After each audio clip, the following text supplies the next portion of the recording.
गांव जंगलपुर में एक नया कपल आता है। मीरा और निखिल दोनों एक पुराना घर किराए पर लेते हैं। ठीक उसी के पास एक बूढ़ी औरत की कुटिया भी थी। वह बूढ़ी औरत अकेले रहती थी।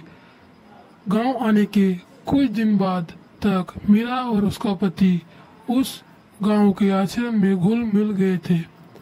एक दिन उसी के गांव के लोगों ने मीरा को कहा कि उस बूढ़ी से नजर ना मिलाना, उसकी नजर कुनजर है।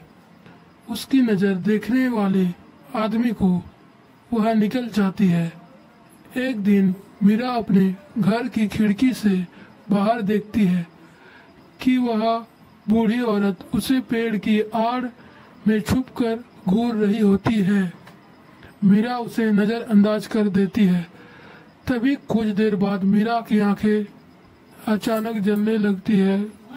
फिर रात में उसे बुरे सपने आते हैं। अगले दिन गांव की एक बुजुर्ग महिला बताती है कि वह बूढ़ी की जवानी में कोई उसे बहुत सुंदर कहते थे।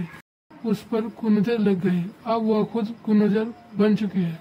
हर साल जिस भी घर में नई लड़की आती है वह एक एक करके बीमार हो जाती है और फिर गायब। मीरा को कुछ समझ नहीं आ रहा था कि वह क्या। तब मीरा ने निश्चय किया कि वह अब भैरव तांत्रिक के पास जाएगी। फिर भैरव तांत्रिक ने अपने तंत्र विद्या से साधित एक ताबीज उसे दी और कहता है कि इसे ना उतारे।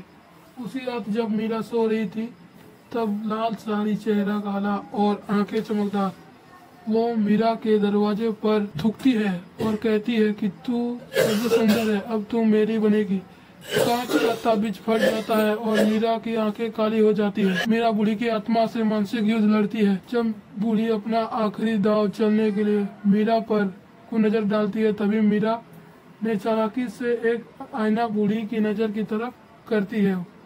बूढ़ी अपनी कुनजर से जल जाती है। सब ठीक हो जाता है। गांव में शांति लौट आती है।